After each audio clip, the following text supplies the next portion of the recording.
Salut à tous, c'est BizBiz. Alors aujourd'hui, on se retrouve en compagnie de Robinho pour vous présenter une série qu'on faisait déjà l'année dernière. Tout simplement, c'est les grosses équipes de la prochaine saison. Voilà, on peut dire version 2019, la prochaine saison. On a voulu commencer par le Paris Saint-Germain, quand même une très grosse équipe voilà, en Europe. Donc tout simplement, on va parler voilà, des joueurs qui pourraient arriver dans cette équipe du PSG, des joueurs qui pourraient partir aussi du PSG et l'équipe pour nous voilà, probable, voilà, peut-être la compo actuellement bien sûr avant le mercato. Peut-être on fera cette vidéo là.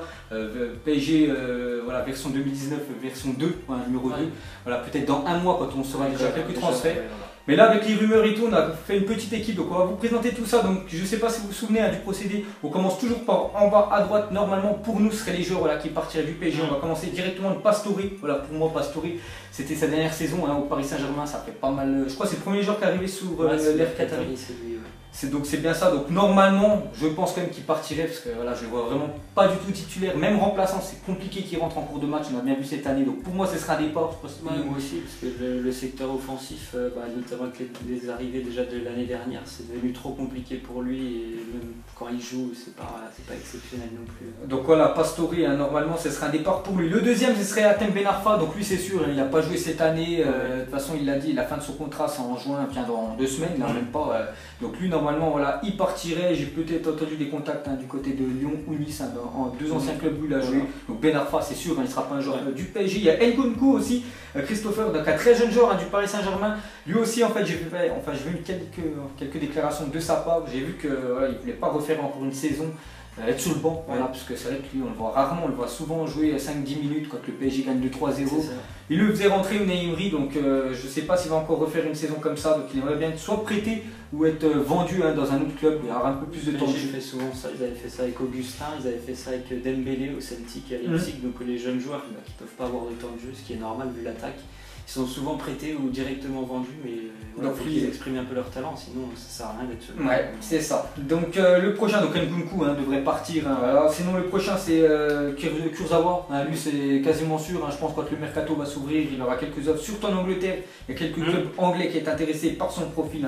Très bien Kurzawa, mais bon moi je l'ai trouvé plutôt léger dans cette équipe du PSG. Et le dernier c'est Kevin Trapp, parce qu'on va parler, il y a sûrement un gardien qui va arriver au PSG, vous verrez juste après. Donc pour moi ce sera Areola le deuxième, qu'on parlera des remplaçants juste après. Donc Kevin Trapp, je ne le vois pas être 3e gardien, voilà, c'est mon point de vue, et je pense qu'il y a des clubs qui pourraient être intéressés par son profil. Donc voilà, donc il y a tous ces joueurs-là, pour nous ces 5-là pourraient partir. On pourrait rajouter aussi Thiago Motta, Thiago Motta il est en fin de contrat, donc lui aussi on n'a pas pu le mettre parce qu'il y a tellement de joueurs bien sûr au Paris Saint-Germain. On aurait pu aussi rajouter Gonzalo Guedes, qui est toujours un joueur du Paris Saint-Germain, qui devrait être transféré définitivement. Voilà, à Valence. Donc tous ces joueurs-là normalement devraient plus être au PSG la saison prochaine. Donc on va pas regarder les remplaçants, on va directement attaquer sur cette équipe. Donc j'ai fait une petite compo en 4-3-3. Donc pour moi voilà, ce serait si le mercato serait fini maintenant avec les rumeurs de transfert, ça pourrait être cette équipe là. Donc on va commencer par le gardien.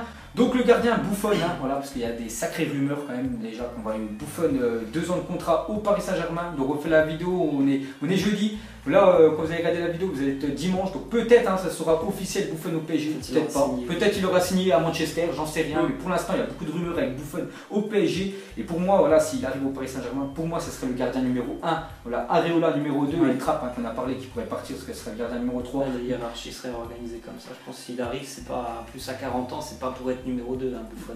Donc voilà, Buffon, pour ceux qui ne savent pas, il a tout gagné dans sa carrière, peut-être à part l'Euro voilà, avec son pays, s'il a gagné la Coupe du Monde. Il lui manque juste un trophée, c'est la Ligue des Champions. Et le PSG, on sait qu'ils veulent gagner une première Ligue des Champions, ils sont aptes avec l'équipe qu'ils ont. Donc Buffon, pourquoi pas, pour moi c'est quand même un plus, il est vraiment énorme. Même s'il a 40 ans, regardez, 1978, Buffon, c'est un truc de malade. Et toujours aussi bon, on a bien vu cette année avec la Juventus, toujours aussi régulier. Voilà, donc Buffon, s'il vient au PSG, ce serait vraiment un plus quand même. Très gros transfert. Ouais, ce serait vraiment un plus pour cette équipe du PSG. Ensuite, ça sera Wendell, donc peut-être qu'il n'y en a pas trop qui le connaissent à ce genre-là. Toi, tu connais un peu ce profil. Il évolue à Leverkusen, c'est un latéral qui est très offensif. Bon, il a des bonnes qualités aussi défensives, mais il apporte beaucoup aussi offensivement. Il mange le couloir, c'est dire. Voilà, c'est ça, il mange le couloir. Et il est très rapide, donc c'est sûr que ça pourrait changer par rapport à Kurzawa. Puis c'est quelqu'un en plus de ça efficace sur son côté, notamment comme je l'ai dit offensivement. Donc ça serait vraiment un bon changement par rapport à Kurzawa d'avoir quelqu'un comme ça.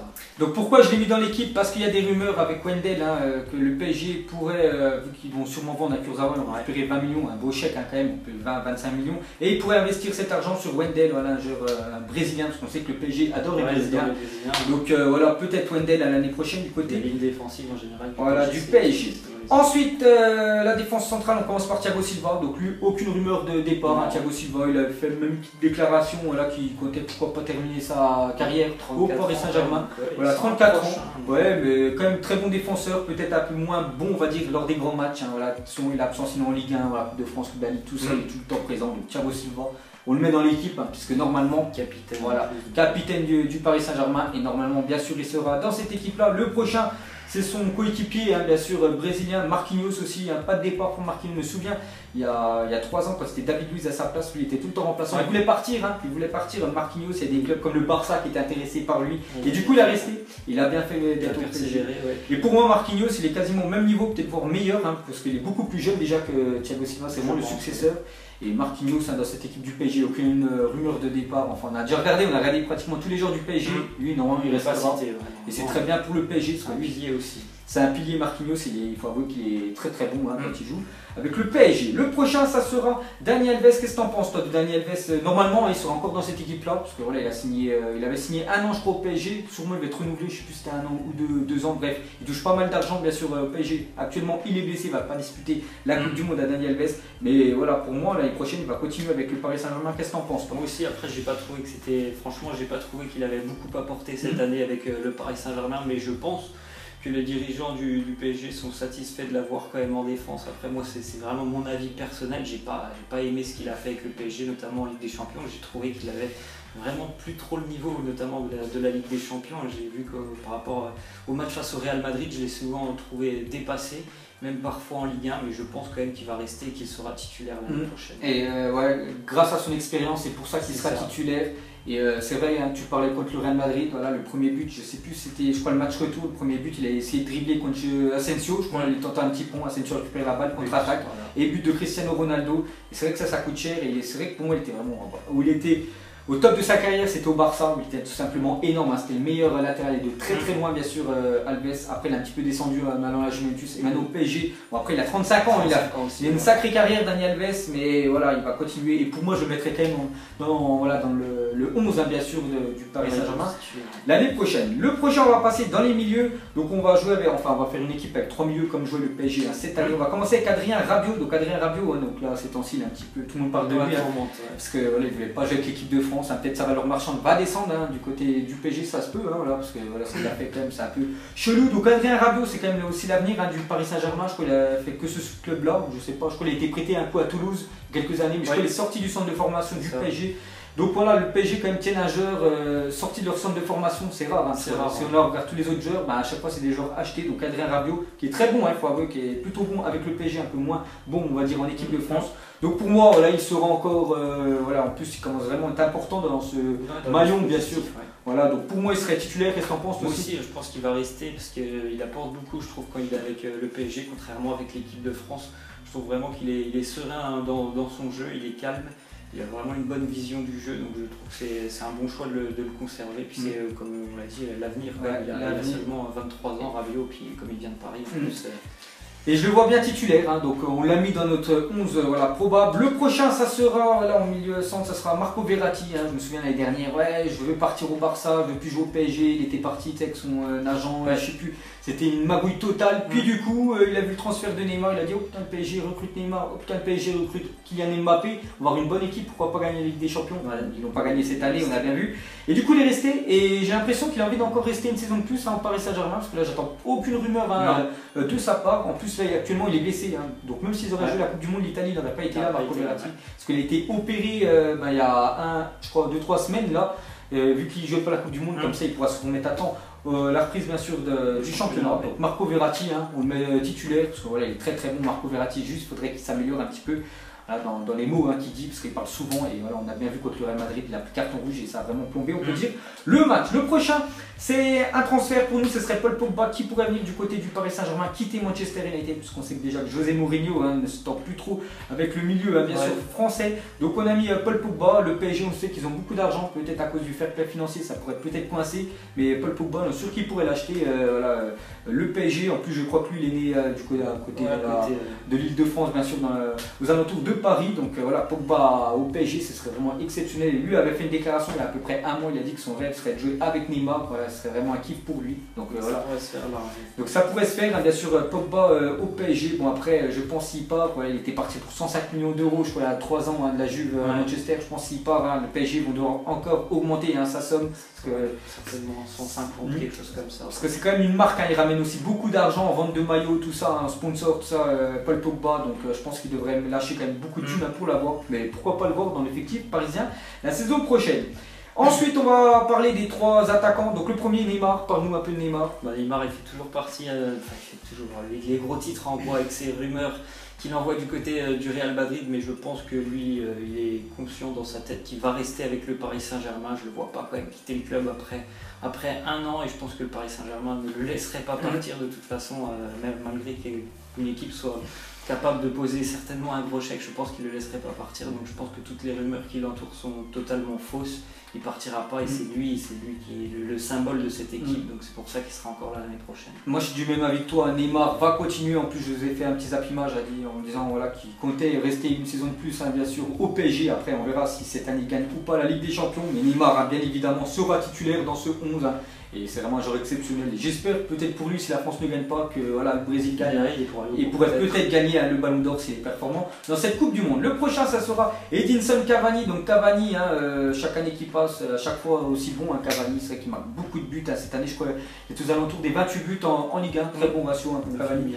Meilleur buteur du Paris Saint-Germain devant Zlatan Ibrahimovic. Il a dépassé cette année. Voilà, ce record-là. Donc que dire sur Cavani? Aucune rumeur de toute façon qu'il avait envie de continuer là, avec le PSG pour tout simplement gagner la Ligue des Champions. C'est son souhait, donc je pense qu'il va continuer. Et que s'il partait, je crois, il voulait partir qu'en Uruguay, où il avait commencé dans son club de cœur. Donc voilà, s'il partirait, ce serait même pas en Europe, ce serait un retour pour lui en Uruguay. Donc Cavani, bien sûr, sera parisien l'année prochaine. Et pour finir, il n'y aura pas de surprise, les gars, Kylian Mbappé. Donc Mbappé, très grosse saison l'année dernière, on l'avait vu 6 mois avec le Monaco. Cette année, une grosse saison pour Kylian Mbappé qui doit encore s'améliorer. Il y a encore une grande marge de progression pour Kylian Mbappé, surtout dans les grands matchs. Parce qu'on ne l'a pas trop vu, plutôt fantôme contre le Real Madrid. Sinon, en Ligue 1, les gars, ils survolent la Ligue 1.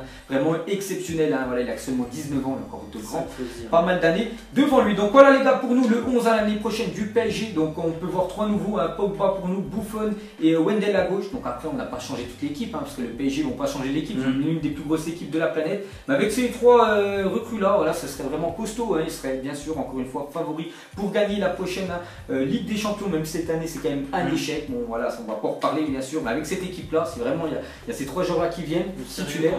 Ce serait un sérieux candidat. On va parler rapidement des remplaçants. Draxler, donc Draxler, je ne le vois pas partir, je le vois encore continuer, mais bon, ce sera un truc de poste de, on peut dire, remplaçant pour lui, Draxler. La même chose pour Di Maria, qui a beaucoup joué en fin de saison à cause de la blessure de Neymar. Il y avait des rumeurs qu'il devait partir, mais vu qu'il a joué, peut-être qu'il va rester une saison de plus, Di Maria, mais lui aussi, ça sera remplaçant. Lo Celso, peut-être l'avenir du Paris Saint-Germain si Paul Pogba ne vient pas, parce qu'il n'y a pas beaucoup de chances quand même qu'il vienne, mais on ne sait jamais, bien sûr, dans le foot, ça va tellement vite. Donc Lo Celso, il pourrait être dans cette place de milieu. Kimpembe, très bon, Kimpembe, donc on verra après, voilà, pour s'imposer entre les 2 Brésiliens là, c'est compliqué. On va certainement Thiago Silva dans 1 ou 2 ans, voilà. Il va partir. Donc le prochain, c'est Meunier, donc Meunier avec Dani Alves. Je préfère Meunier, mais bon, Dani Alves a beaucoup plus d'expérience que Meunier, mais Meunier, à chaque fois qu'il joue, à chaque fois il est bon avec le Paris Saint-Germain. Voilà, c'est Yuri Berchiche. Si Wendell vient, je pense que ça sera le numéro 2. Comme il a été cette année avec Kurzawa et Areola au cage. Voilà, le deuxième gardien normalement, si Buffon bien sûr vient au PSG. Ça sera comme ça. Donc voilà les gars, la fin de cette vidéo du Paris Saint-Germain version 2019. Donc mettez-nous en commentaire l'équipe que vous voulez qu'on fasse la semaine prochaine. Et nous, on vous fera ça. Et surtout, n'hésitez pas à like. Donc nous, on vous laisse, on vous dit à la prochaine comme d'habitude. Ciao à tous. Je sais même pas comment s'appelle, elle doit passer vers 20h. Les yeux rivés vers le ciel, en vrai j'ai mal, j'y pense encore. Mon poteau en cellule, il me manque c'est quand qu'il sort. Ok je me cale, toujours au fond du car. comme au virage, à Marseille ça crie aux armes. J'ai pas le permis, vas-y la mise prend les commandes. Ne fais pas la pilote, n'oublie pas c'est qui commande.